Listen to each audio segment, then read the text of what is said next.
When there's trouble, you know who to call. Like me, freak like me, you a freak like me, freak like me, freak like me, freak like me, you a freak like me, freak like me, freak like me, freak like me, you a freak like me, freak like me, freak like me, freak like me, freak like me, freak like me, you a freak like me, freak like me. Hey, it's Patricia and Landon Regali, Chief Little Flower, coming at you from the privacy, the safety, the sanctuary of my beloved first cousin Laurie's gorgeous home and estate here in North Carolina. So, at the time of this recording, it is February 20, 2024. Wednesday, no, Tuesday. And then my last video had been Chard Crispy. That was a dream that I had that was like so vivid. It was like I was there. I saw the charred, crispy body of this kid whose parents had taken them to work while working on these electric power lines. But when a stranger had intervened and helped the parents pray, brought the kid right back to life. Viable life. So I see that as a analogy for the Zetzer zone, for this Auschwitz 2.0, that these parents have inhumanely brought their kids in to work by teaching them how to prostitute themselves, their lives, their bodies, with their clothes on, by selling out their integrity, by teaching them a life of immorality and how to use ethics when it pleases them. And then which leads me for today's topic. It was a dream that I had this morning, and it was crazy. I dreamt I was back on I don't talk much about my experiences as a paramedic, but I know I've spoken that I have worked as a paramedic. You know, here's the deal. I'm a very humble person. And then my times that I had between me and my patients, I was there in my role to sow and invest into the lives of others during their time of crisis. My patients were never there to prop me up, to accolade any critical claim to notoriety. That's where you get the paragon syndrome. Because I had one paramedic say to me, "Oh my God, working dialysis calls is a waste of my skill set." I'm all sitting there thinking, bitch, that is your time to be somebody's breath of fresh air, to bring them out of the monotony of their home. That is your privilege and honor. And moreover, it is the dialysis calls where people get lulled into false sense of complacency because these patients need to be really held under scrutiny whenever there are these minute changes that go on. How could you not see that every life that you have on your gurney and stretcher was there for you to sow into, not the other way around? So that's where I stand with that. But yesterday, or early this morning, I was dreaming I was on the truck again.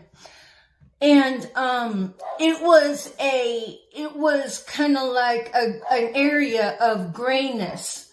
And all I remember is that I was working this patient. And then I'm like, okay, it was a cardiac-oriented chief complaint.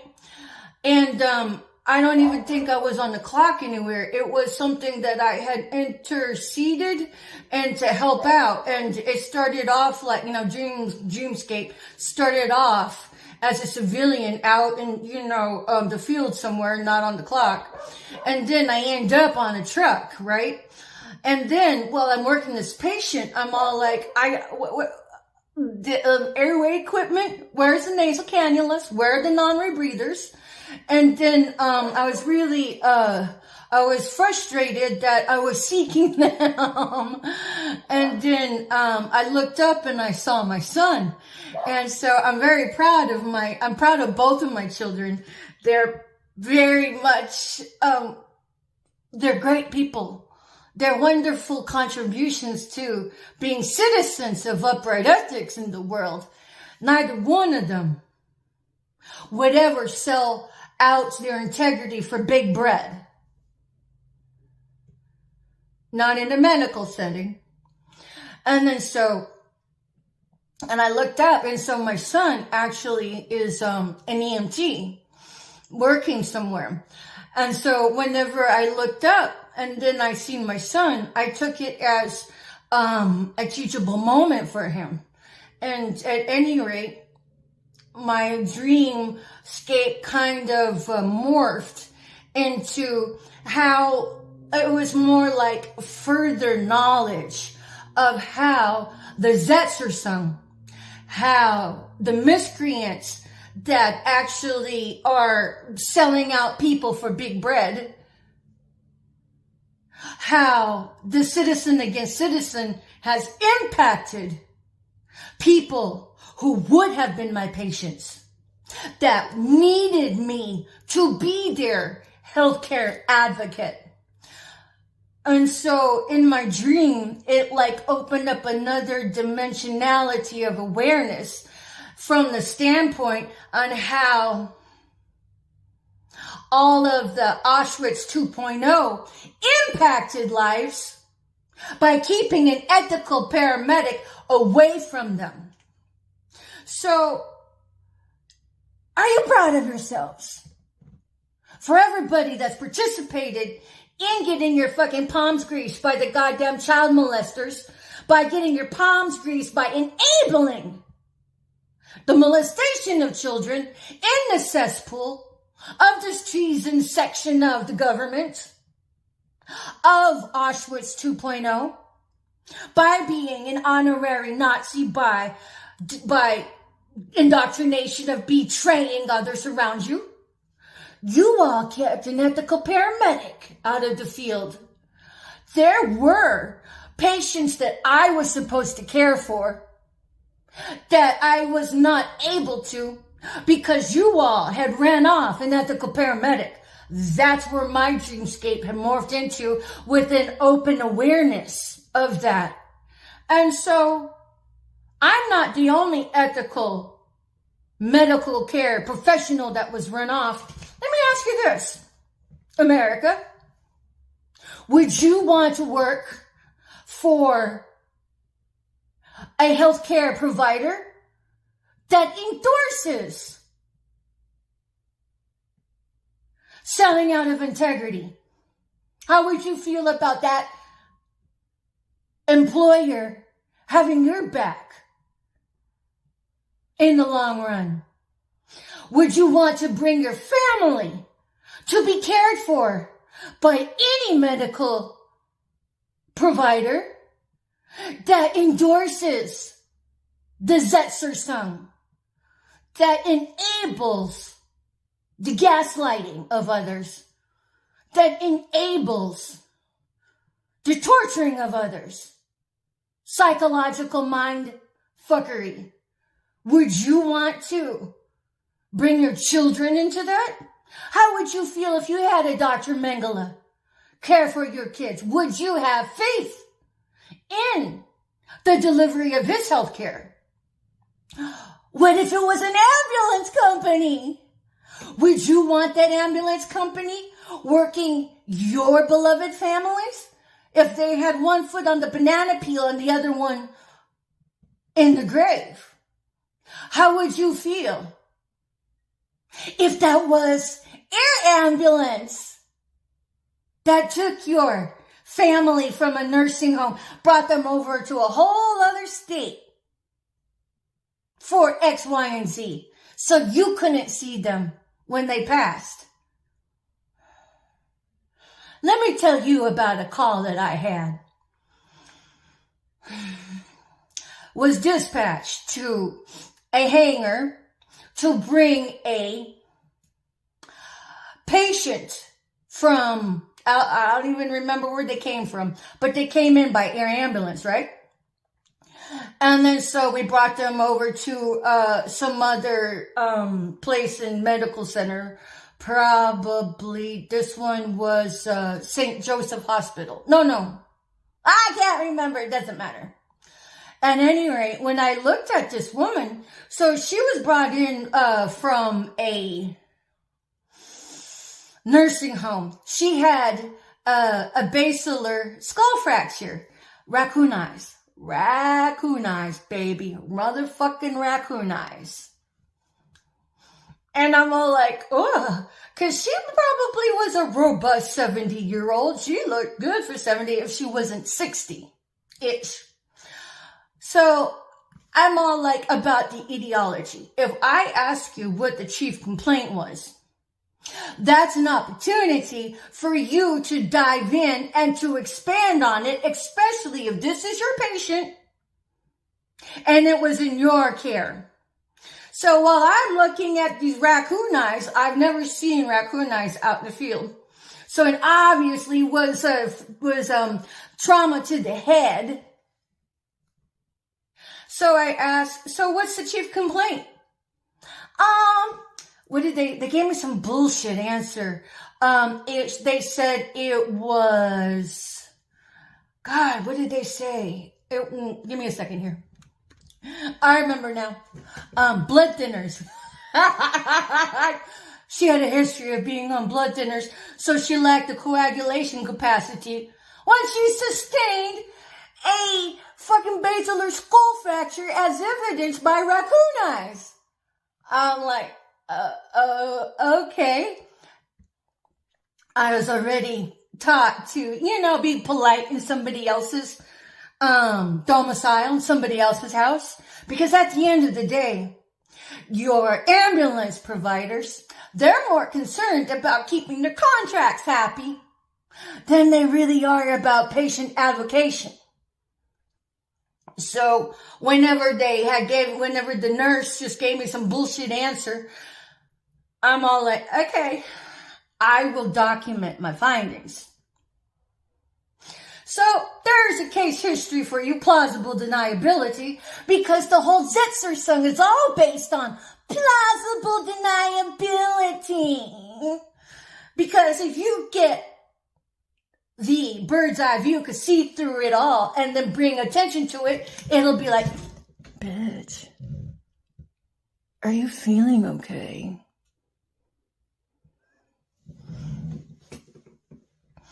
I mean, for instance, I just got out of the shower, and this is just a coinciding incident, obviously.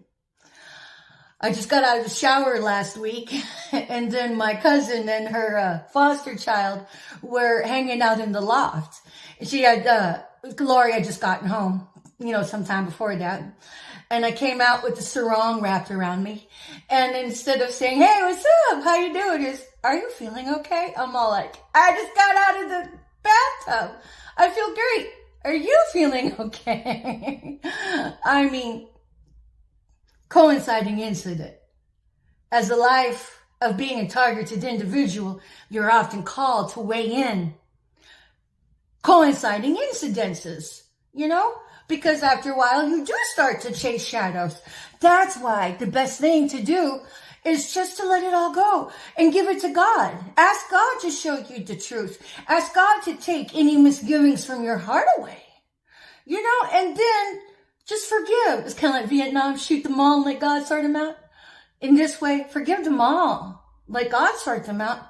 And ask God to take any untoward feelings from you. And ask God to show you, and then call judgment on everybody that you have questions about, So, but when it came to this particular patient, I just documented and that's it. I couldn't even tell you which ambulance company I was working at the time when it happened, nor would I want to. But that is your big bread. And the other crux of the goddamn Zetzer song is stonewalling. Stonewalling. Tell everybody else, except the person, what they're accused of. Never tell them. Never give them a chance to actually defend themselves. That's your treason circuit of the government. The same government that passed out the smallpox blankets, they're still there. They just got more dope, more stealth. So, in my dream, what was brought to my attention was the secondary effects of everybody participating in the slander circuit, in the treason circuit, in the sacrifice circuit, that the targeting of the individual really is, otherwise known as the vernacular slang gang stalking, aka group stalking, Zetzersung. It's the historical nature it is, which is the playbook, as written by the Stasi, the East German government. Look it up, people.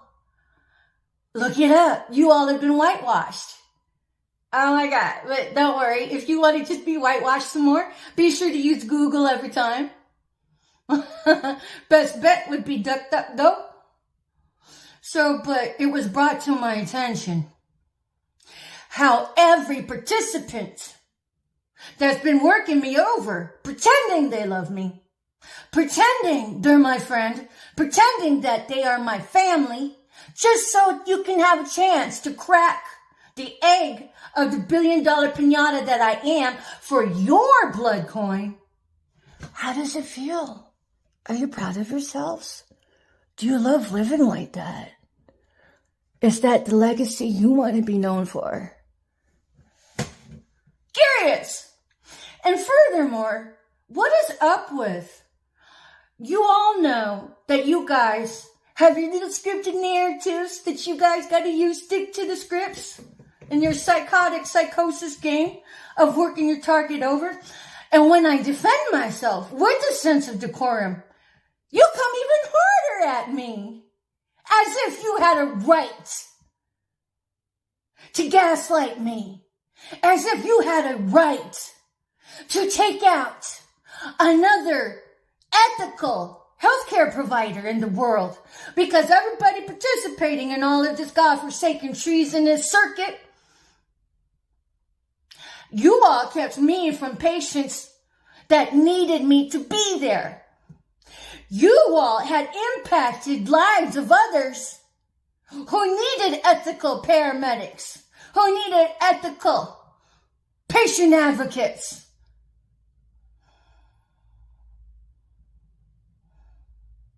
So it's not just me that you affect. And believe me, that was one thing that the Most High really laid in my heart, is that not only are you all going to stand in judgment for everything that you have done and have not done, because there are many others who have firsthand information of all of the Zetzersung, all of the gang stalking, and have just chosen not to say a goddamn thing about it. That makes you all enablers, and you are just as guilty as if you had been disemboweling somebody for your big bread. Because what this country needs are ethical citizens, instead of making headway for citizen against citizen in this godforsaken Zetzersung. And if you don't know the word and the term, isn't about time that you guys made it your business to make that part of your daily repertoire of vocabulary, because in this era, it's very pertinent. So anybody and everybody who has information is required to report that, make handwritten, signed, notarized statements, and then mail them registered mail to the appropriate authorities so you have a paper trail, and then go speak to them one-on-one. And if you don't know where to do it, that is your accountability as a citizen to research and figure it out. If I were you, I would start sit at targetedjustice.com and see what you find from there, and just go it. Because if you choose not to, the disposition of our country is in the hands of each of us. So unless you all are out there being a mover and shaker just by doing what you know to do, then you are accountable for the chaos and the mayhem that is aggregating and growing. But now's a good time to be a superhero for reals, and not just cosplay one. I mean, you can put on the Superman suit, but what good is it if you're not doing what you can as a citizen? And if you haven't thought about it before, now's a good time to mull it over and get cracking on it. You know, today's a great day for a beautiful change. So, anybody who had come sideways at me, you impacted people I was supposed to care for on my gurney as a paramedic. You impacted those lives. So, it's kind of like you may lay for pay somebody to death. And this was an analogy that one of my YouTubers that I listened to had brought. Oh yeah, it was Earth Angel 333, Intuitive Goddess 333. What if you ran to death somebody over here, and then they were supposed to be the one to help save your life? They were supposed to be the one to help save your kid's life. You ran me off of me being an ethical paramedic out of the medical field. You all impacted people's lives I was meant to help impact. So not only did you impact me, you impacted others. And those others were meant to do great things in this world, but you capped them. So figure out your own lives. Only the truth shall set you free. And if you have been guilty of this, man, be the prodigal son and the prodigal daughter that come home. Don't let guilt eat you up, because the father of deceit and lies will take every opportunity to spit you up and spit you out and forsake you. So make it your business to hit reset, be the prodigal person to come home and serve the light. And to tell the truth, make your signed affidavits, and then mail them, registered mail, have your paper trail to the proper authorities. At any rate, it's been Patricia Ann Landon Regali, Chief Little Flower, coming at you from the privacy, the safety, and the sanctuary of my beloved first cousin's gorgeous home out here in North Carolina. I'll see you next time. Peace out for